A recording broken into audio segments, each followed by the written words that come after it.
And the exception is previously in when we went on to goods transportation services, we have an exception. Like when the particular recipient is registered only for the purpose of deducting TDS under Section 51 of the CGST Act, then that particular person is not required to discharge the GST liability under RCM basis. That means that RCM is not applicable to that particular person who is registered only for the purpose of deducting TDS. In case of security services also the same thing, the same provision is there.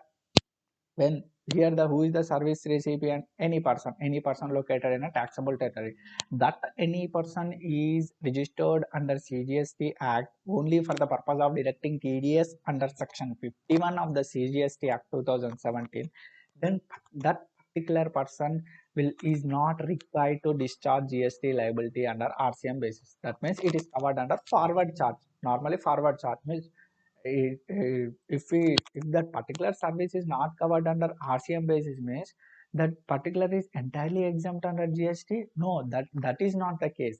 If that particular service is not covered under RCM basis, means that is covered under forward charge. And next thing is services in relation to renting of a motor vehicle. Renting of a motor vehicle. Who is the service recipient here? Any person other than body corporate. This any person other than body corporate, this scenario came under three cases.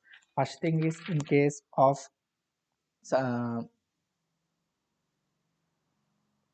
any person other than body corporate, in case of individual direct selling agent.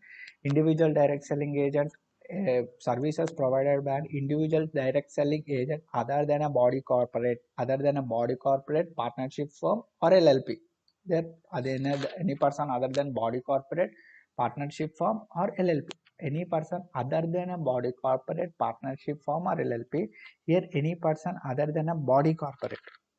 And in case of security services, any person other than body corporate.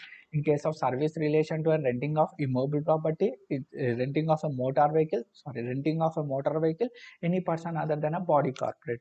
Who is the service recipient here? In case of security services, any person. In case of individual direct selling agent services, body banking company or a non-banking financial institution.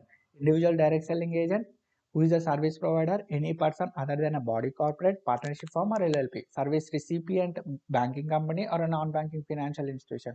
In case of security service, who is the service recipient there? Any person located in a taxable territory. Who is a service provider there? Any person other than a body corporate. When it comes to renting of a motor vehicle, who is the service provider here? Any person, any person other than body corporate. Who is the service recipient here? Body corporate.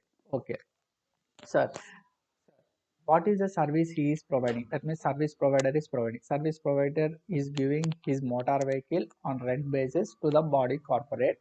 Body corporate, where in the invoice he charges for the rent. That means that rental what he is that rent what he is charging, that rent includes the cost of fuel, that cost of fuel which the service provider has incurred.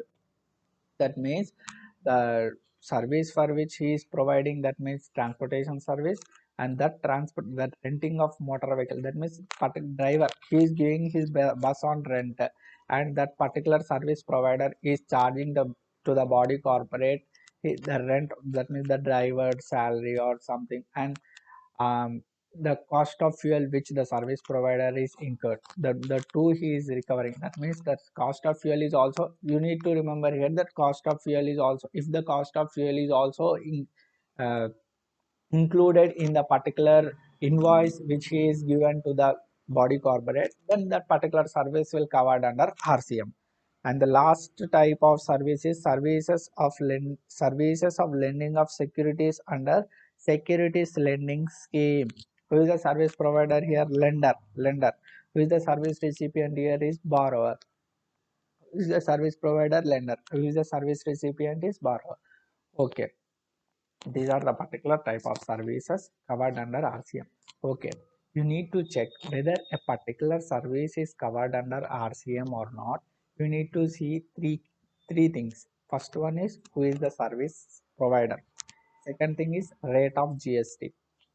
For rate of GST will not come under all scenarios except here renting services in relation to renting of motor vehicle where the service supplier does not charge a 6% CGST or 6% CGST and 6% SGST or IGST at the rate 12%. That means he is charging 2.5% CGST or 2.5% SGST.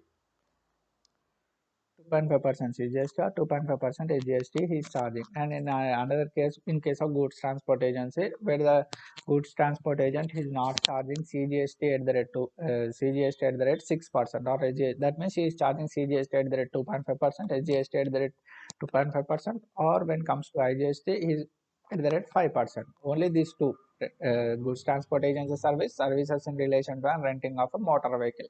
In all other cases, you need to look into what is the category, that means category of service, what is the category of service, and second thing is who is the service supplier, who is the service recipient. These are the three cases. There are three things only will play a role whether a particular category of service will come under RCM or not. Okay, other aspects. How this RCM concept is linked to other concepts. When a particular registered person is only providing a service which covered under RCM, means the services which provided will come under if that service is only this 19 services, only one or two services he is providing uh, only that service, means the services he is providing will the services is providing come under RCM. Come under means only the service, only RCM services he is providing, means that person is not eligible to take ITC. Sir, how? When it comes to section 17.3 of the CGST Act 2017, 17 subsection 3 of the CGST Act 2017, that section speaks about inclusions in exempted supply. In inclusions in exempted supply, they particularly included a person. Exempted supplies means supplies which attract RCM. Means when a service provider providing the service and that particular service attracts RCM, means the recipient of the service will discharge the GST liability. When recipient of the service discharges the GST liability under RCM, where is the case of giving credit to this particular service provider? That in practically it is not possible. Means entirely credit will block in his credit ledger only. So for this reason, and he will not come under scenario where a place he discharges the GST liability. Means entire GST is discharged by the service recipient. So the particular credit is not given to the service provider. This is the case where it is related to other scenarios. That means in input tax credit you can come under this scenario. And next thing,